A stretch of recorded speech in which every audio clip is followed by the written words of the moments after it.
പരിശുദ്ധ പരമ ദിവ്യകാരുണ്യ ഈശോയ്ക്ക് എന്നേരവും ആരാധനയും സ്തുതിയും പുകഴ്ചയും ഉണ്ടായിരിക്കട്ടെ. പരിശുദ്ധ പരമ ദിവ്യകാരുണ്യ ഈശോയ്ക്ക് എന്നേരവും ആരാധനയും സ്തുതിയും പുകഴ്ചയും ഉണ്ടായിരിക്കട്ടെ. നിത്യസ്തുതിക്കർഹമായ പരിശുദ്ധ പരമ ദിവ്യകാരുണ്യ ഈശോയ്ക്ക് എന്നേരവും ആരാധനയും സ്തുതിയും പുകഴ്ചയും ഉണ്ടായിരിക്കട്ടെ. ഞങ്ങളെ അധികമായി സ്നേഹിക്കുന്ന നല്ല ഈശോയെ, അങ്ങയുടെ തിരുസന്നിധിയിലിതാ സ്നേഹത്തോടെ നന്ദിയോടെ മക്കളായിരിക്കുന്നു. പുതിയൊരു പ്രഭാതം കൂടി ഞങ്ങളുടെ ജീവിതത്തിലേക്ക് കൂട്ടിച്ചേർത്ത അങ്ങയുടെ അനന്ത കാരുണ്യത്തെ ഓർത്ത് നന്ദി പറയുന്ന ഈശോയെ, ഈ ഒരു ദിവസത്തെ മുഴുവനായിട്ട് തിരുമുൻപിലേക്ക് സമർപ്പിക്കുന്നു.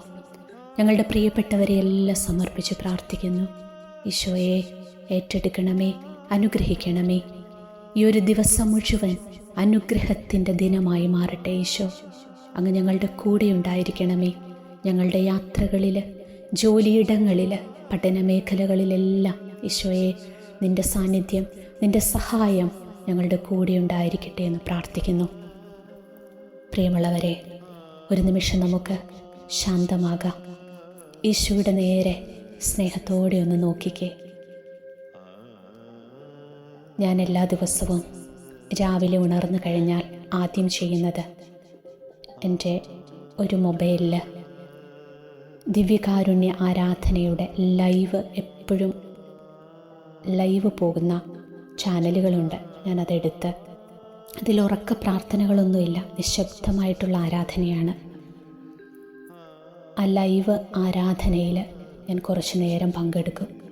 കുറേ നേരം ഈശോയെ ഇങ്ങനെ നോക്കിയിരിക്കും. എന്നിട്ട് ഇടയ്ക്കിടയ്ക്ക് ഈശോയോട് പറയും, ഈശോയെ നിന്നെ ഞാൻ ഒത്തിരി സ്നേഹിക്കുന്നു. ഈ ലോകത്തിലുള്ള മറ്റെന്തിനേക്കാളും അധികമായിട്ട് ഈശോയെ നിന്നെ ഞാൻ സ്നേഹിക്കുന്നു. അപ്പോൾ എനിക്ക് തോന്നിയിട്ടുണ്ട്, ഞാനിങ്ങനെ പറയുമ്പോൾ ഈശോയുടെ മനസ്സ് ഒത്തിരി സന്തോഷിക്കുന്നതായിട്ട്, ഈശോയുടെ ഹൃദയം ഒത്തിരി സന്തോഷിക്കുന്നതായിട്ട് എനിക്ക് തോന്നിയിട്ടുണ്ട്. അങ്ങനെ ഞാൻ എപ്പോഴും തന്നെ എൻ്റെ ഒരു ഫോണിൽ ഏത് സമയവും ഞാൻ ആ ലൈവ് ആരാധന ഓണാക്കി വെക്കും. കിച്ചണിൽ വർക്ക് ചെയ്തുകൊണ്ടിരിക്കുമ്പോഴും അവിടെ കൊണ്ടുവന്ന് ഞാൻ ആ ഫോൺ മാറ്റി വെക്കും. ഇടയ്ക്കിടയ്ക്ക് ഈശോയെ നോക്കി എന്നിട്ട് പറയും, ഈശോയെ നിന്നെ എനിക്ക് ഒത്തിരി ഇഷ്ടമാണ് കേട്ടോ, ഐ ലവ് യു ജീസസ്. അങ്ങനെ പറയും. ജോലിക്കിടയിൽ, ഡ്യൂട്ടിക്കിടയിൽ ഒക്കെ എപ്പോഴും എൻ്റെ കയ്യിൽ ഒരു ഫോണിൽ ഈ ദിവ്യകാരുണ്യ ആരാധന ലൈവ് ഞാൻ എപ്പോഴും കണ്ടുകൊണ്ടിരിക്കും. ഇടയ്ക്കിടയ്ക്ക് ഈശോയെ നോക്കും. ഫ്രീ ടൈമിലൊക്കെ ഇങ്ങനെ ഈശോയെ നോക്കിയിരിക്കും. ഞാൻ എന്തിനാണെന്ന് ഇത് പറഞ്ഞത്? ഈശോയ്ക്ക് ഒത്തിരി ഇഷ്ടമാണെന്നേ നമ്മളിങ്ങനെ ഈശോയോട് ഇടയ്ക്കിടയ്ക്കൊക്കെ ഈശോയെ നിന്നെ ഞാൻ സ്നേഹിക്കണമെന്നൊക്കെ പറയുന്നത് കേൾക്കാൻ. നമ്മളോട് ആരെങ്കിലും വന്ന് എനിക്ക് നിന്നെ ഒത്തിരി ഇഷ്ടമാണ് കേട്ടോ, അങ്ങനെ നമ്മളോടൊരാൾ പറയുമ്പോൾ നമുക്കൊരുപാട് സന്തോഷമല്ലേ? അതുപോലെ തന്നെയാണ് ഈശോയ്ക്ക്. ഈശോയോട് ഇടയ്ക്കിടയ്ക്ക് ഈശോയെ നിന്നെ ഞാൻ സ്നേഹിക്കുന്നു എന്ന് പറയുമ്പോൾ ഈശോ ഒരുപാട് സന്തോഷിക്കും. ഈ പ്രഭാതത്തിൽ നമുക്ക് ഈശോയുടെ നേരെ നോക്കി നമുക്കും സ്നേഹത്തോടെ പറയാം, ഈശോയെ നിന്നെ ഞാൻ ഒരുപാട് സ്നേഹിക്കുന്നു. ഈ ലോകത്തുള്ള മറ്റെന്തിനേക്കാളും ഉപരിയായിട്ട് ഈശോ നിന്നെ ഞാൻ സ്നേഹിക്കുന്നു. എനിക്ക് നീ മതി ഈശോ, നീ മതി. ഈ ലോകം തരുന്ന സുഖങ്ങളും സന്തോഷങ്ങളും ഒക്കെ ക്ഷണികമാണ് ഈശോ, പക്ഷേ നിൻ്റെ സ്നേഹം അത് മതി ഈശോ. നിൻ്റെ സ്നേഹം കൊണ്ട് എൻ്റെ ഹൃദയം നിറയട്ടെ ഈശോ. ഈ പ്രഭാതത്തിൽ നീ വന്ന് നിറയുമ്പോൾ ഈശോ എനിക്ക് പിന്നെ മറ്റൊന്നും വേണ്ട, നിന്നേക്കാൾ വലുതായി മറ്റൊന്നുമില്ല ഈശോ ഈ ഭൂമിയിൽ എനിക്ക്. ഞങ്ങളുടെ ഹൃദയങ്ങളെ ദൈവസ്നേഹം കൊണ്ട് നിറയ്ക്കണേ എന്ന് പ്രാർത്ഥിക്കുന്നു. ഒരു നിമിഷം നമുക്ക് നിശബ്ദമായിട്ട് ഈ പ്രഭാതത്തിൽ നിങ്ങളുടെ ആവശ്യങ്ങളെ, നിങ്ങളുടെ നിയോഗങ്ങളെയൊക്കെ ഈശോയ്ക്ക് സമർപ്പിക്കാം. ഇതൊന്നും പറഞ്ഞില്ലെങ്കിലും ഈശോ എല്ലാം അറിയുന്നുണ്ട്, ഈശോ എല്ലാം കാണുന്നുണ്ട്. നമ്മുടെ അവസ്ഥകൾ, നമ്മൾ കടന്നു പോകുന്ന ഓരോ അവസ്ഥകളും, നമ്മുടെ വേദനകളെല്ലാം ഈശോയ്ക്ക് അറിയാം, ഈശോ കാണുന്നുണ്ട്. പ്രിയപ്പെട്ട കുഞ്ഞുങ്ങളെ, നിങ്ങളുടെ സങ്കടങ്ങൾ, പഠിക്കാനുള്ള നിങ്ങളുടെ ബുദ്ധിമുട്ടുകൾ എല്ലാം ഈശോ കാണുന്നുണ്ട്. പറഞ്ഞില്ലെങ്കിലും ഈശോയ്ക്ക് അതൊക്കെ അറിയാം. എൻ്റെ ഈശോയെ, ഇപ്പോൾ ഈ ആരാധനയിൽ പങ്കെടുത്ത് പ്രാർത്ഥിക്കുന്ന നിൻ്റെ മക്കളുടെ ഹൃദയവികാര വിചാരങ്ങളെ നീ അറിയുന്നുണ്ടല്ലോ, കാണുന്നുണ്ടല്ലോ ഈശോ. ആ മക്കളെ നീ ആശ്വസിപ്പിക്കണമേ. അവരെ അനുഗ്രഹിക്കണമേ ഈശോ.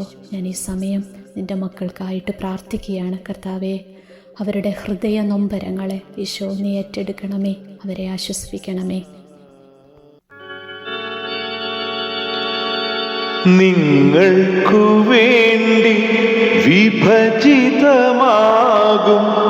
എൻ്റെ ശരീരമിതാ. നിങ്ങൾക്കു വേണ്ടി ചിന്തി ഞാനേകും എന്നുടെ രക്തമിതാ.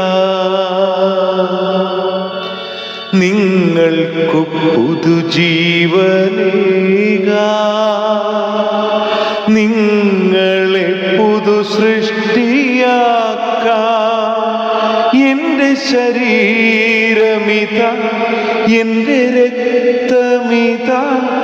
ഇതു വാങ്ങി ഭക്ഷിക്കുവിൻ, ഇതു പാനം ചെയ്തിടുവിൻ. നിങ്ങൾക്കു വേണ്ടി വിഭജിതമാകും എൻ്റെ ശരീരമിതാ. നിങ്ങൾക്കു വേണ്ടി ചിന്തി ഞാനേകും എന്നുടെ രക്തമിതാ. ഈ പ്രഭാതത്തിൽ നമ്മുടെ വിചിന്തനത്തിനായി ഈശോ നമുക്ക് നൽകിയിരിക്കുന്ന വചനഭാഗം ലൂക്കായുടെ സുവിശേഷം 6-ാം അധ്യായം 37 മുതൽ 42 വരെയുള്ള തിരുവചനങ്ങളാണ്. അന്യരെ വിധിക്കരുത്. നിങ്ങൾ വിധിക്കരുത്, നിങ്ങളും വിധിക്കപ്പെടുകയില്ല. കുറ്റാരോപണം നടത്തരുത്, നിങ്ങളുടെ മേലും കുറ്റം ആരോപിക്കപ്പെടുകയില്ല. ക്ഷമിക്കുവിൻ, നിങ്ങളോടും ക്ഷമിക്കപ്പെടും. കൊടുക്കുവിൻ, നിങ്ങൾക്കും കിട്ടും. അമർത്തിക്കുലുക്കി നിറച്ചളന്ന് അവർ നിങ്ങളുടെ മടിയിൽ ഇട്ടുതരും. നിങ്ങൾ അളക്കുന്ന അളവുകൊണ്ട് തന്നെ നിങ്ങൾക്കും അളന്നു കിട്ടും. അവനൊരു ഉപമയും അവരോട് പറഞ്ഞു. കുരുടനെ നയിക്കുവാൻ സാധിക്കുമോ?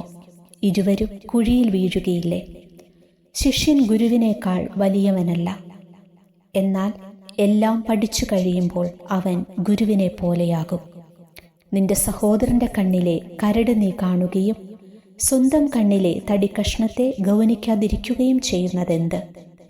സ്വന്തം കണ്ണിലെ തടിക്കഷ്ണം കാണാതിരിക്കെ സഹോദര, നിന്റെ കണ്ണിലെ കരട് ഞാൻ എടുത്തു കളയട്ടെ എന്ന് പറയാൻ നിനക്ക് എങ്ങനെ കഴിയും? കപടനാട്യക്കാര, ആദ്യമേ നിന്റെ കണ്ണിലെ തടിക്കഷ്ണം എടുത്തു മാറ്റുക. അപ്പോൾ നിന്റെ സഹോദരന്റെ കണ്ണിലെ കരടെടുത്തു കളയാൻ കഴിയത്തക്ക വിധം നിന്റെ കാഴ്ച തെളിയും. നമ്മുടെ കർത്താവായ മിശിഹായ്ക്ക് സ്തുതി. ഈ ബൈബിൾ ഭാഗത്തിലേക്ക് നമുക്കൊന്ന് നോക്കാം, നമുക്കൊന്ന് ധ്യാനിക്കാം. നമ്മുടെയൊക്കെ ശ്രദ്ധ പലപ്പോഴും അപരനിലാണ്, അപരൻ്റെ കുറവുകളിലാണ്. അപരനെ നന്നാക്കാനുള്ള നെട്ടോട്ടത്തിലാണ് നമ്മൾ. എപ്പോഴും ഓടി നടന്ന് നോട്ടം മുഴുവൻ ചുറ്റുപാടുകളിലേക്ക് മാത്രം കേന്ദ്രീകരിക്കുമ്പോൾ സംഭവിക്കുന്നതാണിത്. അപരനെ വിധിക്കാൻ ഞാൻ ആരാണ് എന്ന ഫ്രാൻസിസ് പാപ്പായുടെ വാക്കുകൾ നമ്മൾ ഓർമ്മിക്കണം. കണ്ണാടിയുടെ മുമ്പിൽ നിന്നാലേ നമുക്ക് നമ്മെ തന്നെ കാണാനാകൂ. അതുപോലെ ദിവ്യകാരുണ്യത്തിന് മുമ്പിൽ ഇരുന്നാലേ നമ്മുടെ ആന്തരികാവസ്ഥ മുഴുവൻ നമുക്ക് വെളിപ്പെട്ട് കിട്ടൂ. അപ്പോൾ മാത്രമേ ദിവ്യകാരുണ്യത്തിൻ്റെ കണ്ണുകളിലൂടെ മറ്റുള്ളവരെ കാണാൻ നമുക്ക് സാധിക്കൂ. ആ കാഴ്ചയിൽ മാത്രമേ അവരിലെ നന്മയുടെ നീണ്ട നിര നമ്മുടെ കണ്ണിൽപ്പെടൂ. അപരൻ്റെ കണ്ണിൽ കരടല്ല, കാരുണ്യത്തിൻ്റെ കടലാണുള്ളതെന്ന് ദിവ്യകാരുണ്യ ഈശോയുടെ മുമ്പിലിരുന്നാലേ നമുക്ക് ബോധ്യമാവുകയുള്ളൂ. അതുകൊണ്ട് മറ്റുള്ളവരെ വിധിക്കാതിരിക്കാനും സ്വന്തം തെറ്റു മനസ്സിലാക്കി അത് തിരുത്തി മുന്നോട്ട് പോകുവാനും നമുക്ക് പരിശ്രമിക്കാം.